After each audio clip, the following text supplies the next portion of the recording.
What a way to start the 2025 season. What better way than to talk to the MVP of the NFL's 2024 season? He needs no introduction. I'll introduce him anyway. He's Bills quarterback Josh Allen, suddenly making the case to be the captain of the U.S. men's Olympic flag football team in 2028 with his choice of hat. Absolutely. I'd love to. Don't know if it's a possibility, but that'd be pretty cool. There's so many unknowns about how they're going to put the team together, who's going to be available. It's one player per team from the NFL, and a lot of questions to be answered, but I think a lot of people are excited about it. And the NFL is excited about flag football. It's a great way to globalize the sport. I think that's the bottom line. You get more football fans around the world, that's good for everybody. I agree. So I got to ask you this, and I don't want to gush. And this isn't about you. This is about your wife. I watched Sinners recently. Good Lord, what a film that is. And you had to, Josh, for at least the first night after you saw it, you had to like do garlic necklace or like carry a cross around the house or something. You had, just to be sure, you had to. I mean, the range that my wife has is unbelievable. I mean, she transformed herself physically, the way that she talked, it was unbelievable. That experience of being there on the release was something I'll never forget. It was so emotional after when the credits were rolling and seeing her name go down and like looking at her and like I get emotional thinking about it. I'm so proud of her, and she's a pretty special talent. Obviously, you can't see that from the screen, but she's an unbelievable human being as well, and that's why I asked her to marry me and why we get married. Is a great film. If anybody out there hasn't seen it yet, you should go see it. It's one of those where, you know, if it's a good movie, I think about it the next day. This is one that I was thinking about a week later. I'm still thinking about it. It's been 2 weeks since I saw it. It's incredible. Yeah, and I've gotten to know some of the castmates obviously throughout the whole filming process. But Ryan Coogler he's unbelievable in what he does. I think Michael B, the way that he played two characters was unbelievable. And then Woomy and Jamie and Miles, like I can go down the list and just awesome people at that too. So it was a fun experience that I got to see like a glimpse from. But it turned out to be one of the best movies really ever. I mean, I think horror films wise, I mean, the box office numbers speak for themselves, and I know we got award season rolling around, so that's hopefully fingers crossed. Well, your spouse has tremendous range, and you have tremendous range because your latest. And let's get right to it. The Snickers sauces. I got all 3 bottles. And have you tried yet? I haven't tried it yet. I'm trying to figure out how I can work it into my breakfast routine, but I will. And I got to wonder, 8-year-old Josh Allen, if 8-year-old Josh Allen, just forget about everything else you've accomplished. If 8-year-old Josh Allen finds out my face is going to be on a bottle of a Snickers sauce, what does 8-year-old Josh Allen say? He's like probably saying, "What are you doing, dude? Why are you doing this?" And the short answer is, I don't ever know what I'm doing. I just do it, you know? And I think this is a cool partnership that I've had with Snickers. And I grew up loving, like, I kid you not, like growing up, stopping by the convenience store, I'm getting a Gatorade, I'm getting a Snickers, like king size. So yeah, this is a limited edition trio of sauces. We got the peanut teriyaki, the chocolate barbecue, and the caramel buffalo. And don't knock them till you try them, okay? Because I was pleasantly surprised how good these sauces are. And I think the peanut teriyaki is probably my favorite. It's a crazy sensation. Yeah, and my face is on them.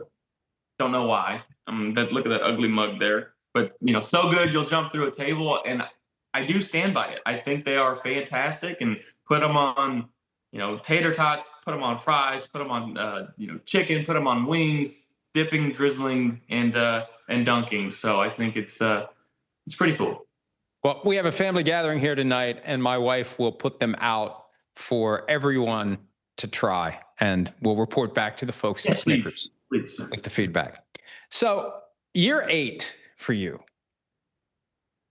What's the most important thing you've learned about football in your first 7 seasons with the Bills? About football. Okay, I feel like I can get pretty deep with this one. But I don't know. I feel like as a quarterback, I'm so conditioned to not think about the last game, the last throw. It's all about the next play.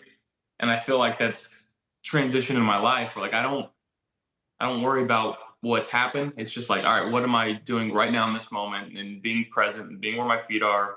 I think being on the football field, learning to be patient and let the game come to you. It's made me a calmer person. So yeah, I've learned a lot of life lessons through the game of football. Even going back to when I was Pop Warner, and it's crazy that I continue to still find out more about me and more about the game as I go into year 8 of my NFL season. But this is really year, I don't know, 18, 20 of football, and it's pretty crazy. It's pretty surreal that I've played for so long. I've never thought how the translation would apply from the short-term memory you have to have on a football field, and you can't wallow in regret, and you have to be thinking forward. A lot of people get paralyzed by, I should have done this, I should have done that, I could have done this, I could have done that. Why didn't I go here? Why didn't I do this? Oh, if my life, how different my life would be if I had only gone here instead of here. And I'm a big believer in you can't let that drag you down, because you got to worry about now and tomorrow. And that's football in a nutshell. You can't think. The more you think about the stuff that's already happened, the harder it's going to be to do the stuff you need to do.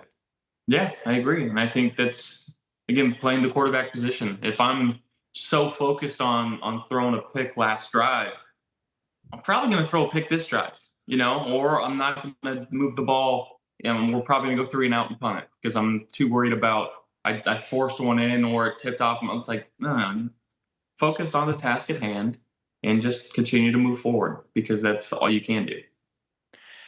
When James Cook was trying to get his new contract, you had some public comments that I think were very impactful, and they sent a strong message. And not long after that, he had a contract. Why did you feel a responsibility to come out and say what you said in support of James? Yeah, man, I want to win football games, and having him on the field with us helps us win football games. We can't do what we want to do without him. We can't do what we want to do without, Deion Dawkins or Dalton Kincaid. Like it takes absolutely everybody in the entire facility really to get a job done and to win a Super Bowl. And we haven't done that yet, but I know that not having James out there doesn't help us all that much. So that's why I said it. I trust in being in the front office and what they're doing. I trust in our teammates and our players. I feel like everyone deserves to get paid what they're worth. Sometimes what they're worth and what they think they're worth maybe are 2 different things, but if they got the right people around them, letting them know, those 2 should coincide. All right, last one before I let you go, because I know you got more places to sell Snickers sauces today with Josh Allen's face on the bottle. What was the first thing you thought when you saw Micah Parsons had been traded by the Cowboys? Thought it was pretty crazy. He's an all-time talent, real good guy. But I guess it just boils down to that's the business of what we do, and sometimes someone else values you more than where you're at, and that's not a great feeling until you're at the other spot and you're valued how you feel like you should be valued. So, yeah, it was crazy that it was in the NFC. I thought they would have maybe traded him outside of the NFC, but here we are. Josh, I'm going to let you go. You got plenty more to do. I wish you all the best this season. Hopefully we'll see you in Santa Clara, because we'll be there for the Super Bowl. Hopefully the Buffalo Bills and Josh Allen will be there, and we'll be there for the Olympics in a few years. Hopefully Josh Allen will be the captain of the U.S. men's flag football team. Thanks as always. Best wishes to you and the family, and have a great season. Awesome. Thank you so much. And let me know how the sauces taste. I will. All right. Hi, it's Mike Florio. Thanks for watching PFT on YouTube. Hit subscribe for the latest news and analysis from Pro Football Talk.